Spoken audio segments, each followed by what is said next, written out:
Bueno, vamos a tratar de dar un poco de calor con esta exposición que me ha correspondido realizar. Póngale color, profesor Roque.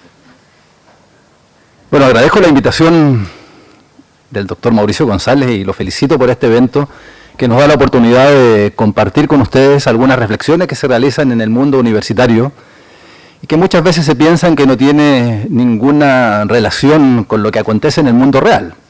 Es muy probable que así no sea, pero lo que nos mantiene en vilo es el hecho de que hay un lugar en nuestra ciudad en la que se realiza un ejercicio de libre pensamiento y sobre todo en una universidad estatal como la nuestra, en donde no tenemos ningún tipo de censura ni de autocensura para poder reflexionar respecto de este y de muchos otros temas. En lo personal, a mí me es de gran interés defender la universidad pública, porque creo yo que es el último baluarte dentro de este mundo libre que ha sido tan fuertemente dañado por algunas ideologías, de las ideologías absolutistas, incluyendo la del libre mercado, que es una muy silenciosa, pero altamente peligrosa. Y yo creo que el hecho de que estemos aquí es todavía el espacio de libertad que tenemos de pensar y de expresarlo libremente a ustedes. Eso es la invitación para decirle que todo lo que yo diga puede ser usado en mi contra y que yo lo voy a aceptar y recibir gustosamente. Bueno, yo he preparado algo por escrito porque tengo cierto pánico escénico, así que lo voy a leer con alguna rapidez, pero esperando que queden algunas ideas claras y pretendiendo llegar a algún sentido, si es que hay sentidos todavía posibles de encontrar. Y se llama esto Acerca de la verdad. A fines de marzo del 2008, el filósofo argentino Mario Bunge nace en 1919, entiendo que todavía está vivo, pronunció una conferencia en la Universidad de Barcelona acerca del enfoque sistémico de los problemas sociales. En esa oportunidad habría criticado duramente, como lo ha venido haciendo desde hace mucho, a las que él califica de pseudociencias, el psicoanálisis y la homeopatía. Las pone a los dos en el mismo plano. Y a las corrientes filosóficas como el existencialismo, el posmodernismo y la hermenéutica. En una entrevista realizada en el diario español El País, pocos días después de ese evento, y publicado el 4 de abril, se le pregunta acerca de estos juicios. Pregunta el periodista, ¿qué le parece más reprochable de estas escuelas? Responde Bunge. Por ejemplo, Heidegger tiene todo un libro sobre el ser y el tiempo. ¿Y qué dice sobre el ser? El ser es ello mismo. ¿Qué significa? Nada. Pero la gente, como no lo entiende, piensa que debe ser algo muy profundo. Vea cómo define el tiempo. Es la maduración de la temporalidad. ¿Qué significa eso? Nada. Las frases de Heidegger son las propias de un esquizofrénico. Se llama esquizofasia. Es un desorden típico del esquizofrénico avanzado. Pregunta el periodista, ¿usted cree que Heidegger era un esquizofrénico? No, era un pillo que se aprovechó de la tradición académica alemana, según la cual lo incomprensible es profundo. Y por supuesto adoptó el irracionalismo y atacó a la ciencia, porque cuanto más estúpida sea la gente, tanto mejor se la puede manejar desde arriba. Por esto es por lo que Heidegger es el filósofo de Hitler, su protegido. Pero al mismo tiempo su pseudo-filosofía es tan abstrusa que no podía ser popular, de modo que al pueblo se le da una idea crasa del suelo, lo telúrico, la sangre, la raza, y para la élite, fenomenología, existencialismo, esas cosas abstrusas que nadie entiende, pero si usted dice que no entiende, pasa por tonto. Si quiere hacer una carrera académica, tiene que tratar de imitar a estos pillos, de lo contrario se queda atrás. Bueno, y continúa la entrevista que le hacen a Mario Bunge en el diario El País y que está publicado el viernes 4 de abril de 2008. Ustedes lo pueden encontrar ahí en internet fácilmente. Dada la radicalidad de estos juicios, podría desestimarse sin mayor consideración. Aunque por otra parte el peso académico y la aceptación en el ámbito científico y cultural que goza quien las emite exigen examinarlo con alguna detención por una cuestión de ética intelectual, no obstante la brevedad de este coloquio. Mario Bunge ha publicado 80 libros, alrededor de 400 artículos, es doctor honoris causa por lo menos de 16 universidades y distinguido con 4 profesorados honorarios. Es miembro de numerosas sociedades científicas, galardonado con diversos reconocimientos, entre ellos el Premio Príncipe de Asturias. Por dolorosa que nos resulten las críticas a los seguidores de Heidegger, de Sartre y de los existencialistas, no podemos obviarlas. Algo temeroso por su currículum, démosle crédito a este connacional, después de todo, connacional de Maradona, de Gardel y sobre todo del Papa. Por lo tanto, aceptemos que sea verdad que Heidegger era un esquizofrénico. Preguntemos, ¿qué es una enfermedad? Según el diccionario de la Real Academia Española, es una alteración más o menos grave de la salud, una anormalidad dañosa en el funcionamiento de una institución, colectividad, etc. Es decir, es una alteración que sufre un órgano o un organismo respecto de su función normal. La función normal es el cumplimiento del fin para lo cual algo existe o ha sido creado. El supuesto básico de esta creencia es que hay allí, en torno del ser humano, un número casi infinito de cosas, eventos, relaciones, ideas, etcétera, que poseen cualidades que el intelecto humano puede conocer. Cuando el funcionamiento se realiza de acuerdo a lo esperable, hay salud. Por el contrario, al observar una alteración, más aún si es dañosa, hay enfermedad. Entre las múltiples tareas vinculadas a las ciencias médicas se encuentra desde hace mucho la de tipificar los síntomas para establecer diagnóstico y sobre todo procurar terapias cuando los resultados así lo ameritan. Bunge, a partir de lo que enseña hoy la literatura médica, detecta un síndrome esquizofrénico en Heidegger y califica su discurso filosófico de esquizofasia. Si lo afirma un hombre de ciencia apoyado en lo que la ciencia de hoy avala, entonces tiene y debe ser verdad. La verdad es que yo no soy especialista en temas médicos, ni científicos, en rigor no soy especialista en nada. Pero he leído algún texto vinculado a este tema. Hay un psiquiatra chileno recientemente fallecido, Sergio Peñailillo, que escribió un hermosísimo libro que se llama El enigma de lo poético. En él trata un tema muy cercano a las ideas que usa Bunge en contra de Heidegger. Y es ahí una zona fina entre una anomalía mental y la grandeza del artista. El autor es Sergio Peñailillo y el libro se llama El enigma de lo poético. Dentro de otros grandes libros que él ha escrito, hay uno sobre el Quijote, El príncipe de la locura se llama el trabajo que él hace sobre el Quijote. Bueno, examinemos otro caso. Durante algunos siglos la homosexualidad fue catalogada como una patología psíquica y por lo tanto podía y debía ser curada. Sin embargo, en la década de los 70, la comunidad científica occidental entra en la sospecha de que no es un trastorno. En 1990, la Organización Mundial de la Salud la elimina de la lista de las enfermedades. Quizá nunca hubo terapia más efectiva, pues en el acto se curaron millones de personas en el mundo. Lo curioso de este caso es que la salud se recupera no por una modificación de las conductas morbosas, sino por una diferente interpretación del síndrome. Es decir, se mantienen los síntomas, lo que se modifica es la tipificación. Paul Václavic, el psicoterapeuta austriaco, cuenta que cuando él vivía en Bombay, le presentaron unos ciertos swamis, unos hombres sabios y santos de la India, altamente venerados. Sin embargo, él no dudaba que en Occidente serían calificados de esquizofrénicos catatónicos. Volviendo al caso Heidegger, ¿es o no es esquizofrénico? ¿Cuál es la verdad? Heidegger es tan esquizofrénico como los homosexuales enfermos o como las mujeres el sexo débil. Bunge es fiel exponente del llamado realismo metafísico. El realismo metafísico, en términos muy generales, es aquella orientación filosófica que postula que el conocimiento es la relación que se establece entre el pensamiento y la cosa. Cosa es aquí todo aquello susceptible de ser conocido. La palabra realismo deriva del término latino res, que significa precisamente cosa. Conocer desde esta perspectiva es adecuación entre el intelecto y la cosa. Adequatio intellectus et rei, dicta la síntesis latina. Su postulación data de muy antiguo.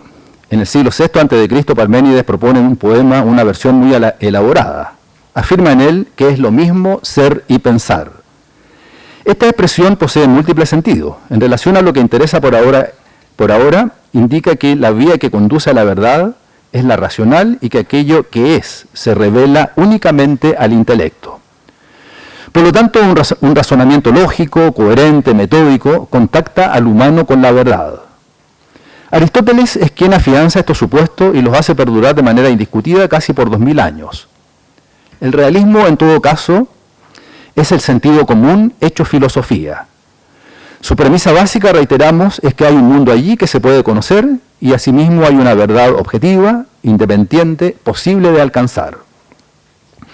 El realismo en su versión extrema quizás deba plantearse como adequatio intellectus re, adecuación del intelecto a la cosa.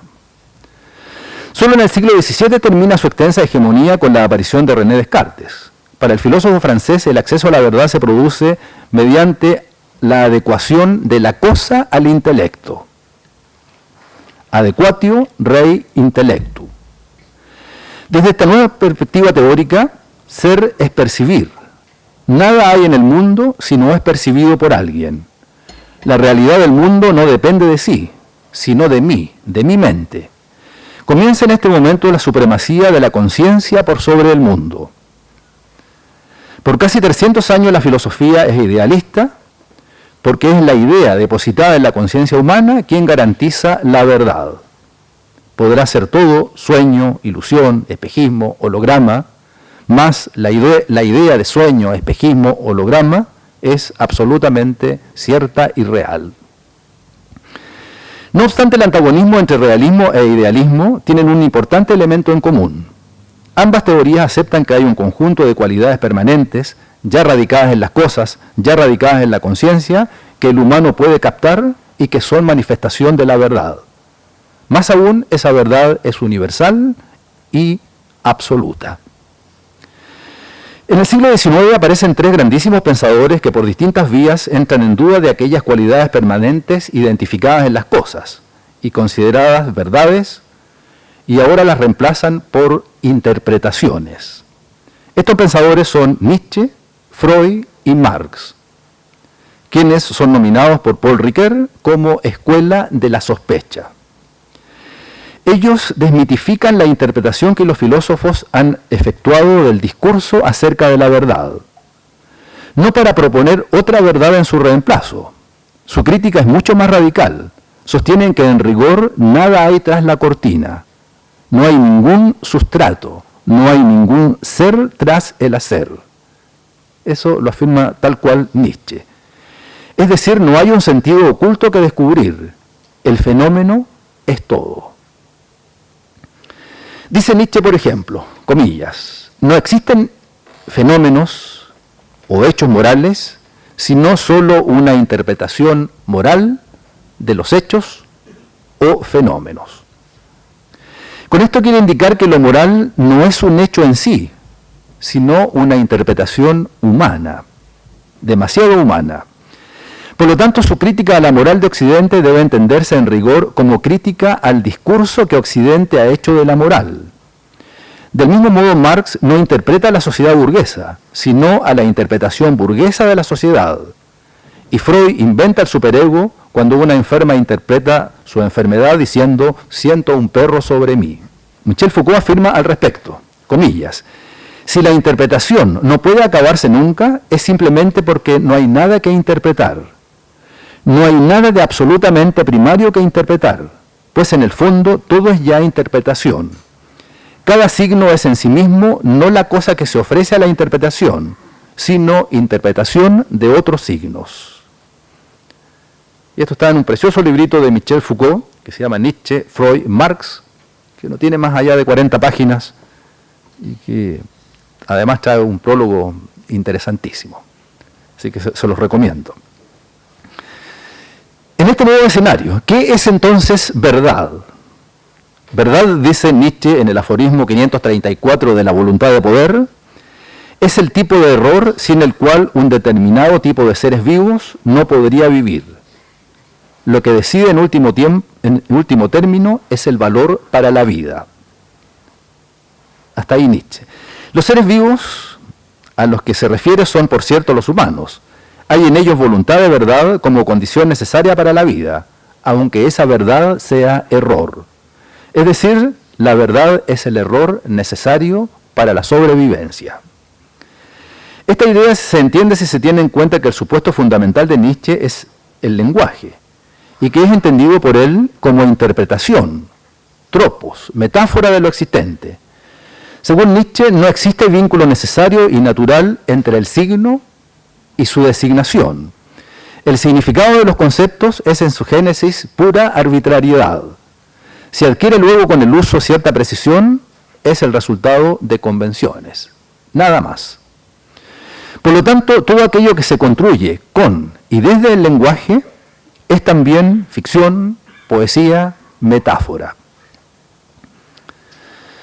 En uno de sus libros, Verdad y mentira en sentido extramoral, dice Nietzsche, se pregunta Nietzsche una de tantas veces, ¿qué es entonces la verdad?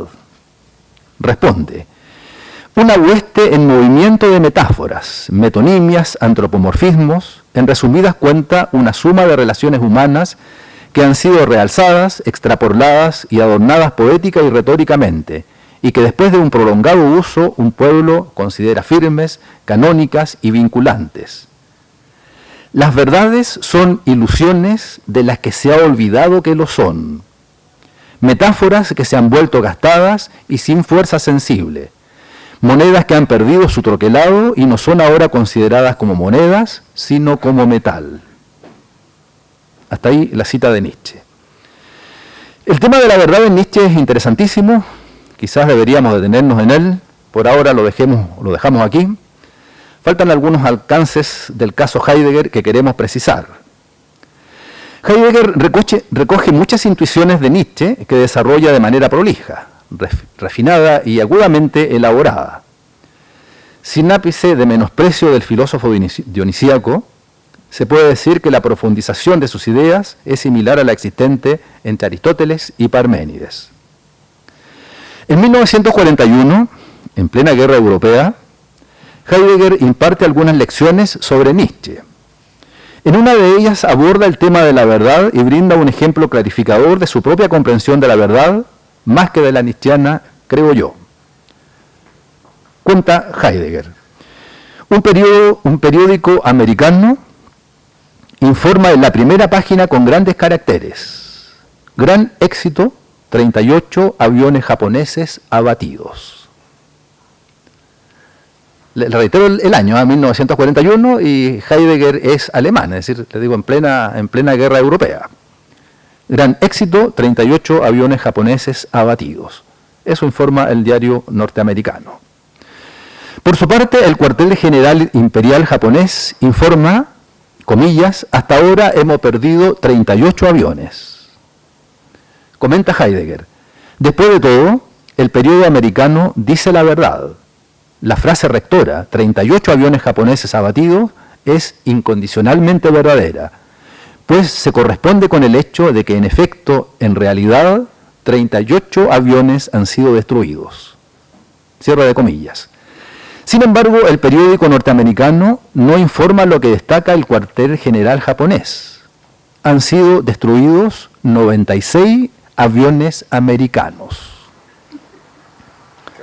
Sostiene luego Heidegger, lo leo aquí detenidamente, lo tengo acá en mayúscula, comillas, la frase es correcta, pero no es incondicionalmente verdadera, sino solo con la condición de que se esté hablando de lo mencionado y de que a esto mencionado se lo tome como lo real en su conjunto. Cierre de comillas. Desde 1927, es decir, desde la publicación de Ser y Tiempo, y probablemente desde mucho antes, Heidegger desarrolla la idea de que el ser se dona, se revela, se manifiesta, alumbra, destella en el tiempo y se dona en los entes, del modo más evidente como presencia presente. Esta presencia presente, lo que algo es aquí, ahora, en esta condición y desde esta perspectiva, es lo que tradicionalmente ha sido interpretado como verdad. Sin embargo, Heidegger prefiere denominarlo corrección. Correcto, por lo tanto, es aquello que el pensar calculante descubra y cuantifique en una dimensión de realidad. Y ese fragmento es considerado como lo real en su conjunto. Es decir, la verdad es un modo de desplegar el ser en el tiempo.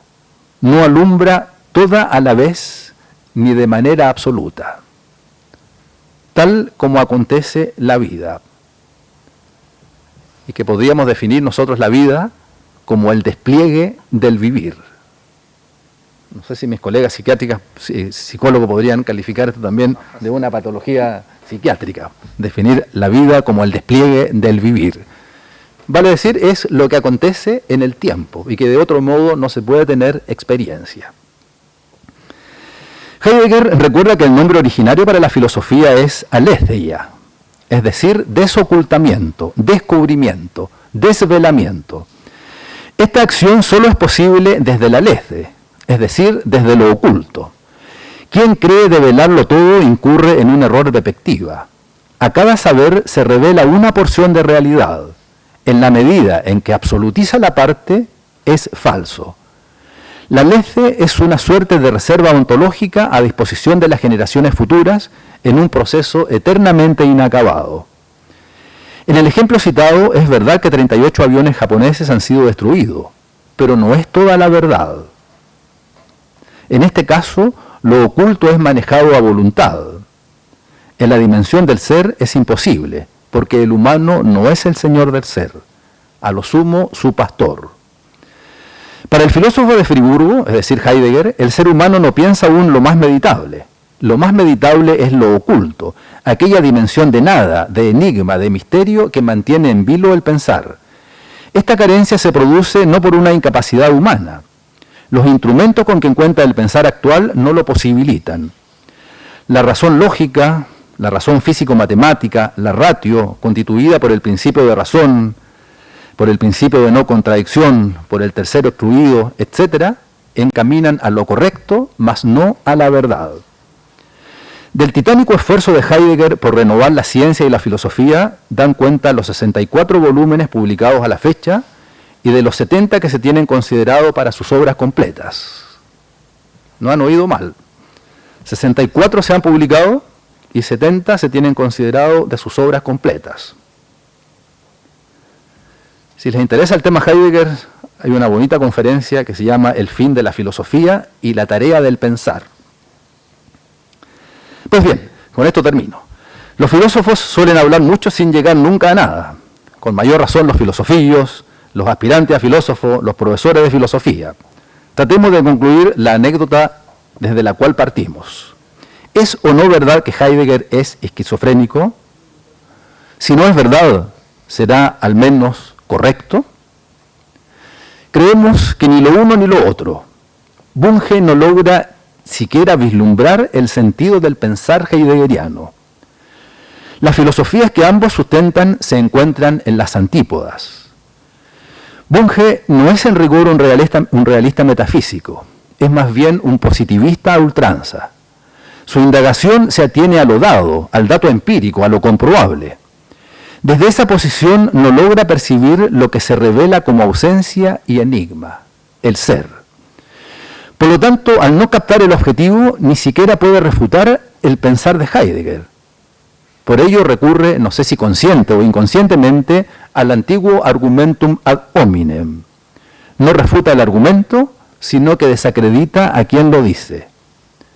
Y esto, desde Aristóteles, ya es tipificado como una falacia. Quizá podríamos decir que la afirmación de Bunge, Heidegger era un esquizofrénico, es una no verdad. Esto es un error, lo cual es una verdad, es decir, que es un error. Pero aún ni así es posible Ni aún así es posible, porque descontextualiza algunas afirmaciones que tienen un sentido distinto a lo que él supone. Tampoco las refuta, refuta al emisor. Juzga un supuesto que desde su perspectiva positivista ni siquiera logra vislumbrar. La verdad es una tarea por hacer, un misterio por descifrar.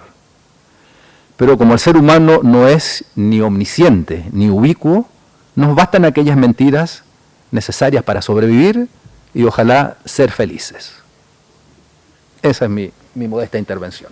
Gracias.